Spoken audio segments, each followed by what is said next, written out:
The future doesn't arrive all at once. It presses itself into you quietly. It shows up in the moments when you're alone with your thoughts, when the noise of the day finally fades and there's nowhere left to run. You lie awake, staring at the ceiling, and it's not today that frightens you. Today is manageable. You survived it. It's tomorrow, and the day after that, and the years you can't yet see. They feel heavy, too heavy. You don't always know why. Nothing dramatic has happened in this exact moment. No sudden loss, no clear disaster unfolding right now, and yet your chest feels tight, like it's bracing for impact, as if something is coming, as if life is asking questions you don't yet have answers for.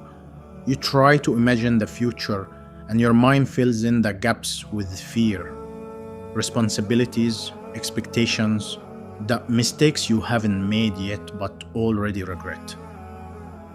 You think about who you're supposed to become, what you're supposed to achieve, how much time is passing, and suddenly the weight becomes unbearable. You tell yourself to stop thinking, to relax, to trust that things will work out. But the thoughts don't listen. They pile up quietly, one on top of another, until the future no longer feels like a place you are walking toward. It feels like something standing over you, waiting. You don't say this out loud, but sometimes you feel like you're already behind, like life has started moving faster than you can keep up with. You look around and everyone seems to be progressing, building, arriving somewhere, and you're still here trying to breathe under the pressure of what's next. You ask yourself questions you wish you didn't have to ask. What if I fail?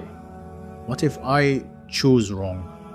What if I try my best and it's still not enough? What if I never become who I hoped I would be? And beneath all of it, there's a quieter fear that hurts more than the rest. What if I'm not strong enough for what's coming? This is the part no one sees. On the outside, you function, you smile, you show up, you do what's expected of you, but inside there's a constant low hum of anxiety, like your heart is carrying a weight it never agreed to hold. Sometimes it shows up in your salah. You stand to pray and your body goes through the motions, but your mind is racing ahead, planning, worrying, calculating outcomes. Your lips recite familiar words while your heart is somewhere in the future, trying to solve problems that don't exist yet. Your dua becomes quiet, not because you don't need Allah, but because you don't even know what to ask for anymore. There's too much, too many possibilities, too many unknowns. So you say general things, safe things. You ask for good, without knowing what that good looks like. And when you finish, there's a strange emptiness, as if your heart wanted to say more but didn't know how. You start to feel numb, not hopeless, just tired. Tired of thinking, tired of deciding, tired of carrying the responsibility of a future you can't control but feel responsible for anyway. You wonder if this means your Aman is weak, if something is wrong with you, if a believer is supposed to feel more certain, more confident, more calm. But this heaviness, this quiet fear of what lies ahead, is not a sign of distance from Allah. It is a sign of being human. Because the heart was not created to see the future clearly. Then it was created to live in dependence, to walk step by step, to rely. When it tries to look too far ahead, it doesn't gain clarity, it loses peace. Allah speaks to this part of the human soul gently, without judgment. لا يكلف الله نفسا إلا وسعها. Allah does not burden a soul beyond what it can bear. Quran 2:86. You've heard this verse many times, but when the future feels too heavy, it doesn't feel true, because the weight you're carrying isn't today's burden, it's tomorrow's, and the next day's, and the imagined versions of problems that haven't arrived. You are carrying things you were never asked to carry. The believer's heart often struggles, not because it lacks faith, but because it tries to do Allah's work. It tries to manage outcomes, to control timing, to guarantee safety, to ensure success. And when it can't, like it panics. This is where anxiety is born, not from fear alone, but from responsibility misplaced. The future belongs to Allah, but the heart forgets this easily. So it tightens, it overthinks, it replays conversations, it imagines worst-case scenarios. It braces itself for loss before loss arrives, thinking this will soften the blow, but it never does. Instead, it drains you before life even begins. You still believe in Allah's power. That's not the issue. The issue is that belief has not yet settled into trust, into surrender, into the quiet acceptance that you are not meant to see everything before it unfolds. The Quran reminds the heart of something it desperately needs to hear in moments like this. وَعَسَى أَن تَكْرَهُوا شَيْئًا وَهُوَ خَيْرٌ لَكُمْ وَعَسَى أَن تُحِبُّوا شَيْئًا وَهُوَ شَرٌ لَكُمْ وَاللَّهُ يَعْلَمُ وَأَنْتُمْ لَا تَعْلَمُونَ. You may dislike something while it is good for you, and you may love something while it is bad for you. Allah knows, and you do not know.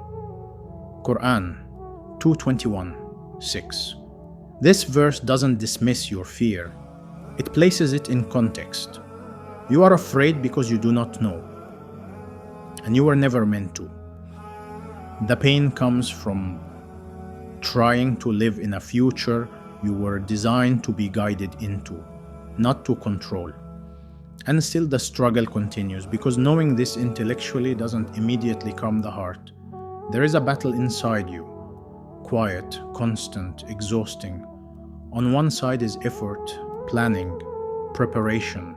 Our responsibility, the part of you that wants to do things right, to make wise choices, to avoid regret. On the other side is trust, letting go, accepting uncertainty, believing that even if things unfold differently than you hoped, you will not be abandoned. You swing between these two states constantly. Some days you feel strong. You tell yourself you will take things as they come. You remind yourself that Allah has carried you through worse. You feel a moment of calm. And then something small triggers you. A thought, a reminder, a comparison, a delay. And suddenly the future crashes back into your chest.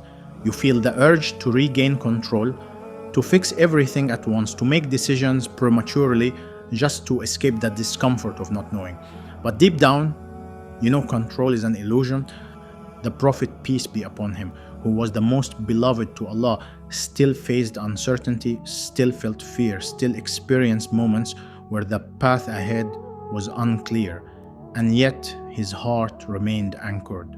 Not because he knew what would happen, but because he knew who he was walking with.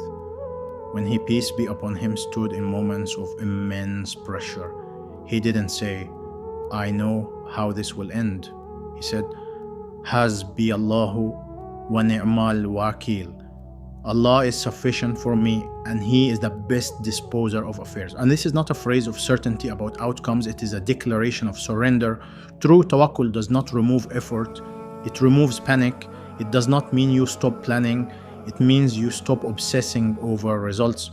It does not mean you feel no fear, it means fear no longer decides your worth, your peace, or your relationship with Allah. Tawakkul feels like breathing again, like releasing the future from your clenched fists and placing it where it belongs. It feels like saying, "Oh Allah, I will do what I can today, and I will trust you with what I cannot see." This is where the heart begins to change. Not suddenly, not dramatically, but sincerely. You start to pray differently. Not longer necessarily, but more honestly. You bring your confusion to Allah instead of hiding it. You tell Him you're afraid, that you feel small, that the future scares you, and you discover something surprising. Allah does not push you away for this honesty. He draws nearer. أَلَا بِذِكْرِ اللَّهِ تَطْمَئِنُّ الْقُلُوبُ. Surely in the remembrance of Allah do hearts find rest. Quran 13:28. Rest does not mean answers. It means safety. It means even when you don't know what's coming, you know you are not facing it alone. Slowly, the future stops feeling like an enemy. It becomes unknown, yes, but not hostile, not cruel, just unwritten. You begin to understand that Allah's mercy is not only in what He gives, but in what He delays, in what He withholds, in what He redirects. You realize that many of the things you feared in the past either never happened or shaped you in ways you couldn't have chosen but now wouldn't trade. The heart softens when it sees this pattern, not because life becomes predictable, but because Allah becomes familiar. You stop demanding certainty, you start seeking closeness. And in that closeness, the weight lifts, not entirely, but enough to breathe, enough to take the next step without seeing the whole staircase, enough to sleep, enough to say, if tomorrow holds difficulty, the Allah will be there too. This is the quiet peace that settles in, not excitement, not false optimism, but steadiness, a knowing that whatever unfolds, it will unfold under the care of the most merciful. So when the future feels too heavy to face, you don't have to face it, you only have to face today. And even today, you are not alone. You were never meant to carry everything at once. You were meant to walk with trust, with humility, with a heart that leans on Allah when the road disappears into the unseen. And in that leaning, you find rest. And maybe the ending doesn't need to rush toward closure. Maybe it needs to stay with you a little longer. Because when the future feels heavy, it's not just fear you're carrying, it's grief for versions of life you imagined, grief for timelines that didn't happen, grief for certainty you once thought was promised. You're mourning things that haven't even arrived yet, and that grief is real even if no one else sees it. You sit with that weight and wonder when you became this tired, when hope started to feel risky, when dreaming began to feel like setting yourself up for disappointment. And still, you wake up each day and move forward, even when your heart shakes, even when your confidence feels borrowed, even when you don't feel ready. That too is faith, not the loud kind, not the triumphant kind, but the quiet kind that keeps going without applause, the kind that whispers instead of declares, the kind that shows up even when it feels fragile. Allah sees this faith. He sees the nights you lay awake, replaying the future. He sees the mornings you stand up anyway. He sees the dua that never fully formed into words, the sighs that replaced sentences, the silence that carried more meaning than speech ever could. And He does not measure you by how fearless you look. He measures you by your return. Again and again, you return. Through worry, through exhaustion, through doubt. You return to prayer, even when it feels heavy. You return to remembrance, even when your mind wanders. You return to Allah, not because you feel strong, but because you know you are not. This is not failure. This is surrender. The future feels unbearable when you imagine facing it alone. But what you are really learning, slowly and painfully, is that you never were. Allah was with you before you understood this fear, with you before you named it, with you before it settled into your chest and changed the way you breathe. He was with you when your plans worked and when they quietly fell apart. He was with you when doors opened and when they closed without explanation. He was with you when you felt certain and when certainty slipped through your fingers. Not once did His care depend on your confidence. Not once did His mercy wait for you to be ready. This is why the future does not need to be conquered. It needs to be entrusted. Entrusted to the one who does not rush you, the one who does not demand clarity before compassion, the one who does not abandon you in the moments you understand yourself the least. There will still be days when fear returns, days when your chest tightens for no clear reason, days when the questions come back louder than the answers. But now something is different. Now, when the fear rises, it no longer feels like proof that something is wrong. It feels like a signal, a reminder to loosen your grip, to breathe, to place the weight back where it belongs. You learn to say, without drama and without defeat, "This is bigger than me and that is okay." You learn to let tomorrow remain tomorrow. And in that letting go, you discover a quieter strength.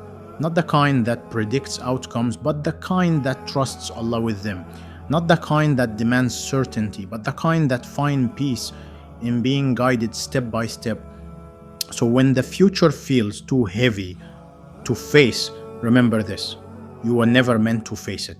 You were meant to walk toward Allah and let Him bring the future to you, one gentle unfolding at a time. And when it arrives, whatever it brings, it will not arrive alone. It will arrive with His wisdom, with His presence, with His mercy already wrapped around it. And you will meet it not as someone who finally figured everything out, but as someone who learned how to trust. And that will be enough.